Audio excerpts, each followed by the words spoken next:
تیری ہی رزق سے افطار کرتا ہوں۔ حدیث کی کتابوں میں یہ دعا مختصر ملتی ہے۔ حضرت عبداللہ ابن عمر رضی اللہ تعالی عنہما افطار کے وقت یہ دعا کرتے تھے، اللہم انی اسألک برحمتک الذی وسعت کل شیء ان تغفر لی، اے اللہ تیری اس رحمت کے صدقے جو ہر چیز کو شامل ہے،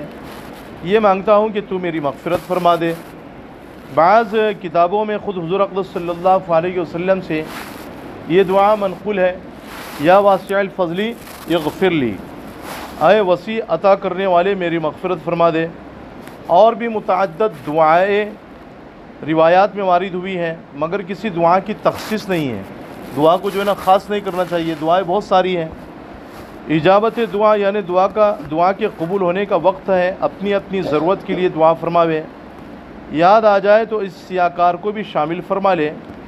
کہ سائل ہوں، سوال کرنے والا ہوں، اور سائل کا حق ہوتا ہے۔ چشمہ فیض سے گر ایک اشارہ ہو جائے، لطف ہو آپ کا اور کام ہمارا ہو جائے۔ عن ابی ہریرہ رضی اللہ تعالیٰ عنہ قال قال رسول اللہ صلی اللہ علیہ وسلم ثلاثۃ لا ترد دعوتهم الصائم حتى يفطر والامام العادل ودعوت المظلوم۔ حضور اقدس صلی اللہ علیہ وسلم کا ارشاد ہے کہ 3 آدمیوں کی دعا رد نہیں ہوتی، یعنی ضرور قبول ہوتی ہے۔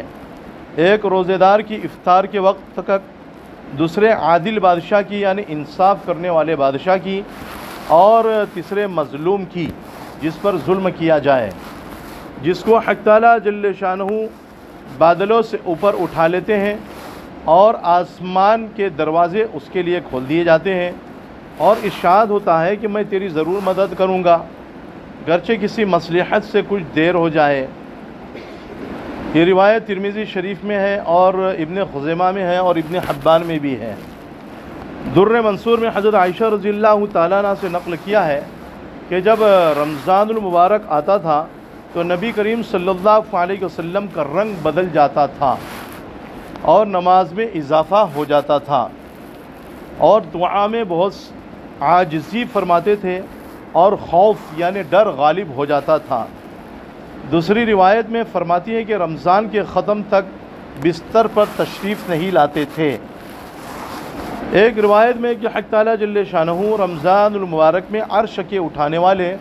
فرشتوں کو حکم فرما دیتے ہیں کہ اپنی اپنی عبادت چھوڑ دو اور روزے داروں کی دعا پر آمین کہا کرو۔ بہت سی روایات سے رمضان کی دعا کا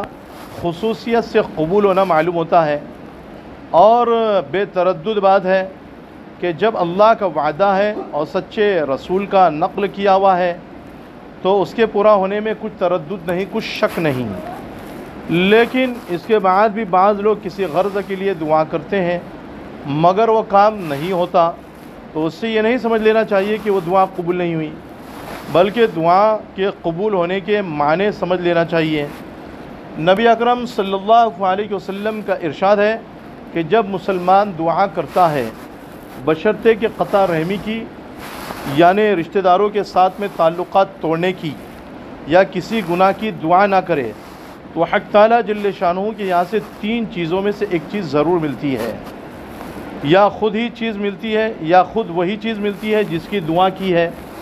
یا اس کے بدلے میں کوئی برائی مصیبت اس سے ہٹا دی جاتی ہے، یا آخرت میں اسی قدر ثواب اس کے حصے میں لگا دیا جاتا ہے۔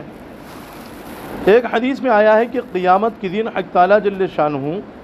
بندے کو بلا کر ارشاد فرمائیں گے، اے میرے بندے، میں نے تجھے دعا کرنے کا حکم دیا تھا اور اس کے قبول کرنے کا وعدہ کیا تھا،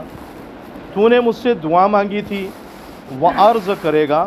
مانگی تھی۔ اس پر ارشاد ہوگا کہ تو نے کوئی دعا ایسی نہیں کی جس کو میں نے قبول نہ کیا ہو، تو نے فلاں دعا مانگی تھی کہ فلاں تکلیف ہٹا دی جائے، میں نے اس کو دنیا میں پورا کر دیا، اور فلاں غم کے دفع ہونے کے لیے، دور کرنے کے لیے دعا کی تھی، مگر اس کا کچھ اثر تجھے معلوم نہیں ہوا، میں نے اس کے بدلے میں فلاں اجر و ثواب تیرے لیے متعین کیا۔ حضور اقدس صلی اللہ علیہ وسلم ارشاد فرماتے ہیں کہ اس کو ہر دعا یاد کرائی جاوے گی اور اس کا دنیا میں پورا ہونا، آخرت میں اس کا عوض یعنی بدلہ بتلایا جاوے گا۔ اس اجر و ثواب کی کثرت کو دیکھ کر وہ بندہ اس کی تمنا کرے گا کہ کاش دنیا میں اس کی کوئی بھی دعا پوری نہ ہوئی ہوتی کہ یہاں اس کا اس قدر اجر ملتا۔ غرض دعا نہایت ہی اہم چیز ہے، اس کی طرف سے غفلت بڑے سخت نقصان اور خسارے کی بات ہے، اور ظاہر میں اگر قبول کے آثار نہ دکھیں تو بد دل نہیں ہونا چاہیے، بلکہ اللہ کی طرف جو ہے ہمیشہ دھیان اور توجہ